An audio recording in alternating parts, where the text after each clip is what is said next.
लोकसभा निवडणुकीच्या तोंडावर Pune police alert मोडवर आलेत। पुणे पोलिसांनी एकाच दिवशी 12 सराईत गुन्हेगारांवर तडीपारीची कारवाई केली।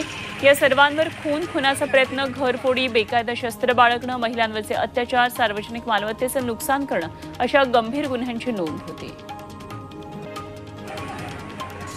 धाराशिवमध्ये लोकसभेचा उमेदवारी अर्ज भरण्यासाठी मराठा तरुणानं सोयाबीन तारण ठेवून तब्बल 1 लाख रुपयांचं कर्ज घेतलं। धाराशिव तालुक्यातल्या कारी इथल्या अमोल जाधव यांनी कुटुंबातल्या चौघांचे उमेदवारी अर्ज भरण्यासाठी 3.5 टन सोयाबीन सरकारी गोदामात तारण ठेवले। धाराशिव जिल्ह्यातून 1000 उमेदवारी अर्ज भरले जाणार आहेत।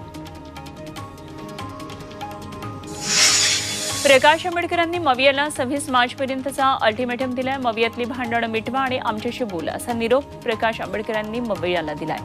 शाहू महाराजांना बिनशर्त पाठिंबा देणार असल्याचं आंबेडकरांनी जाहीर केलं। काँग्रेसच्या 7 जागा जाहीर कराव्यात, त्यांना वंचित पाठिंबा देईल याचाही त्यांनी पुनरुच्चार केला। अमृत नोनी आर्थो प्लस ये एक प्रूवन फॉर्मूला है। इसमें मौजूद नोनी फल के गुण और आयुर्वेदिक जड़ी बूटियां शरीर को जरूरी पोषक तत्व देने के साथ साथ हड्डियों और जोड़ों के घिसने, उनमें होने वाले सूजन और दर्द को रोकने में मदद करता है। दर्द मुक्त जीवन के लिए अमृत नोनी आर्थो प्लस।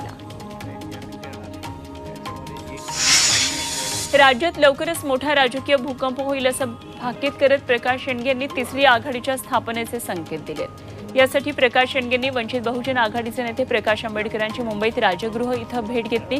यामध्ये ओबीसी आणि वंचितनं एकत्र लोकसभा लढण्यावर चर्चा झाली।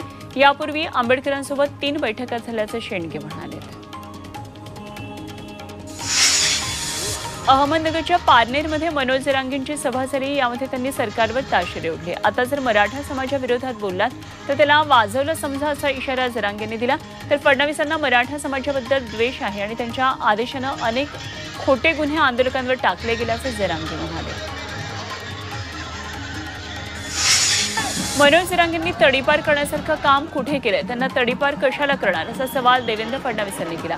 आपले हितचिंतक जरांगेंना जाऊन काही सांगत असतात, अनेक जण वाहत्या गंगेत हात धुवून घेत आहेत असं फडणवीस म्हणाले।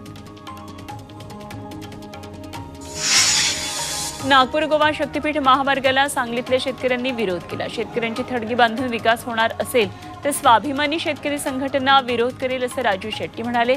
सांगली कोल्हापूर जिल्ह्यातल्या शक्तीपीठ महामार्गामुळे बाधित होणाऱ्या शेतकऱ्यांच्या मेळाव्यात महामार्गाला एकजुटीनं विरोध करायचा निर्णय झाला। हिंगोली ग्रामीण रुग्णालयामध्ये रुग्ण आणि नातेवाईकांनी ठिय्या आंदोलन केलं। सेनगावच्या ग्रामीण रुग्णालयामध्ये सुमारे 40 गावातले नागरिक उपचारासाठी येतात, मात्र डॉक्टर सतत गैरहजर राहत असल्यानं रुग्णांची हेळसांड होते। या कारणामुळे संतप्त रुग्ण आणि नातेवाईकांनी ढिसाळ कारभाराचा निषेध करत आंदोलन केलं। नाशिक जिल्ह्यातल्या मालेगावमध्ये 40.8 ही सर्वाधिक कमाल तापमानाची नोंद झाली आहे। नाशिक शहराचं कमाल तापमान 36 अंशांवर गेले, मात्र मालेगावमध्ये आतापासूनच तापमान 40 ओलांडत असल्यानं विक्रमी तापमानाकडे आगेकूच करत असल्याचं दिसून येतं।